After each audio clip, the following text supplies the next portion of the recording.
Well, thank you all for being here today, the day after signing day. Another crazy couple weeks, and really what these kids have gone through over the year to be recruited in a situation where they can't really see or see their coaches or have official visits on campus. And what a unique year, to say the least. But we were able to really finish strong, and I felt really good about where we are as a program. Sorry, my voice is going from talking on the phone so much the last few days. But where we are as a program, where we're going, how this thing is taking off, and we obviously took a different approach based on the way we were structured as a team, based on our roster at this point. We were very actively involved in the transfer portal, as you guys have all seen or read about. We just signed a couple of high school kids in this group. We signed a bunch of high school kids in the last group, called in December. But this past go around, we were really heavily focused on the transfer portal to really fill some holes that we felt we needed to fill, and also add depth, which we felt was necessary to do as well. So really excited about where we went, where we took it. Our coaches did a phenomenal job in a very short period of time to make sure that we were able to get what we needed. And it's not over yet. We still have some opportunities here. We still have some scholarships available for this final group here of, let's call it, in the next few months. We probably have another 3 scholarships available, and then we'll probably have our full roster in check for summer camp. So all is good in terms of that. We had some a big group of preferred walk-ons that are very interested, and we can't speak about them at this point in time based on the NCAA rules. But that's obviously been a huge part of our program. And then we can talk about, though, anyone that has signed a scholarship or an NLI, and excited to do that. Did get to meet the class on Zoom prior to, really spoke to all of the 2020, call it, signees in December.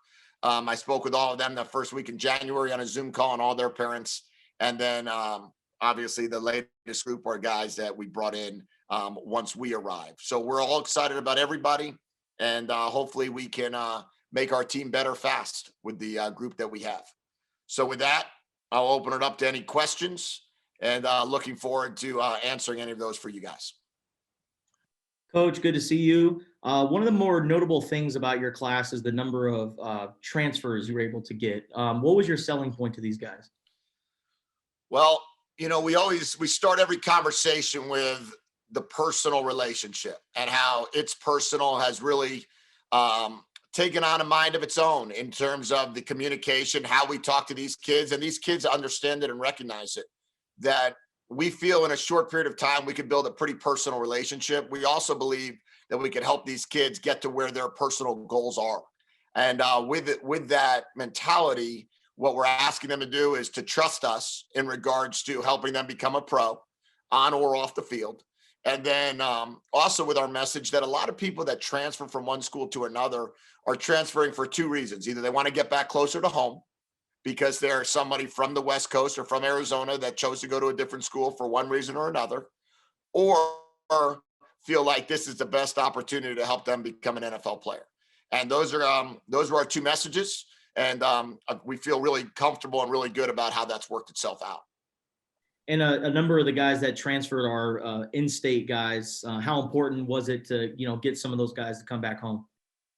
Really important. And we're not done yet. Like I said, that we're going to continue to take that mentality of trying to own the state of Arizona, right? We certainly have a goal. We have one goal on our football team, and that's to own the Pac-12 South.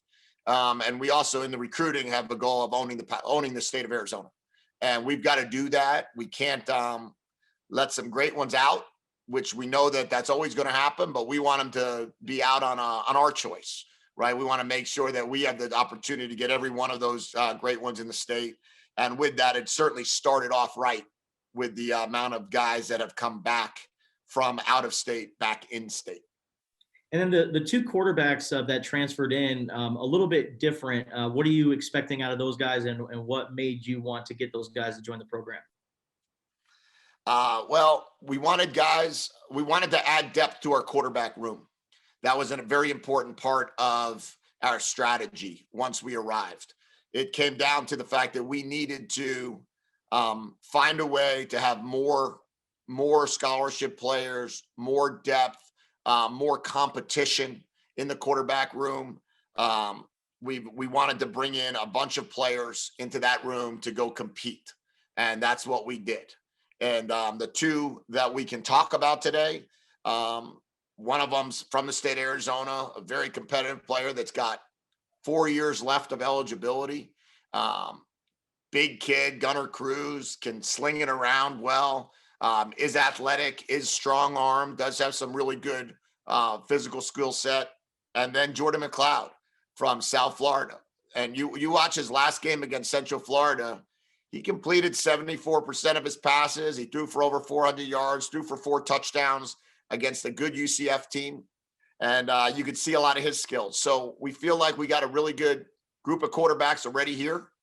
I obviously very impressed with Will Plummer with the games that I've watched him play. He'd be the one that I could say that I saw play so far. The other guys we haven't been able to even watch throw a ball yet. And then obviously very impressed with what Gunnar and Jordan can bring to the table as well. So we got a young guy, a veteran guy in between, and we'll see how that all plays itself out. Going back to the grad transfers, Hayward is a 1-year guy, but what made him stand out and worth taking for a year? Well, Hayward, he was the MAC Defensive Player of the Year in 2019 when they played a full season. So right off the bat, that's somebody that's had a ton of production. Don Brown was very familiar with him from being in the state of Michigan when he was there. And he felt really, really strongly that a guy like Trey Hayward can help us right now. And he was a situation where, yeah, it's a 1-year situation, but it was one that he could come in and he's truly a plug and play. That when he arrives, he goes in, and it'd be very hard to say that he wouldn't be one of the people that'd be starting on opening day. And a chance that we could have his type of quality of play would be huge for us right off the bat. And then from there, we'll take it and build up the depth behind him. Hey, Coach, Jason Harris, one of those big transfers to come in, a former All-American. Obviously, the Harris family is very familiar with Arizona. But what do you just foresee for him over the next couple of years in a potential tandem with him and Jalen in the front seven in Coach Brown's defense? Yeah, well, when you look at Jason Harris and you look at his size, his length, this guy looks the part of any defensive end you'll ever see in the National Football League. And when he grows into his body, when he gets strong and then aware of how big he can get, he can become a special player. And, right now he's going to build himself into, he's a high school, or he's a freshman, just finished his freshman year at a school and then came here. So he's got 1 year of strength training in let's call it a collegiate level. And it's our job to really build him up. But he and his brother, he reminds me a lot of Isaiah Rutherford in terms of 1 year at a different program, defensive player, obviously 2 different positions, but big time program, big time ball, big time weight room. And then now they're able to take what they've learned at those 2 spots and now be able to immediately impact our system. I know you wanted to pick up depth in the quarterbacks. We did a little preview on McLeod coming over from USF. You have Gunnar coming in as well.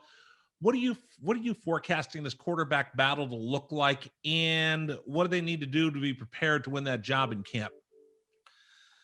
Well, we're going to roll the balls out and may the best man win.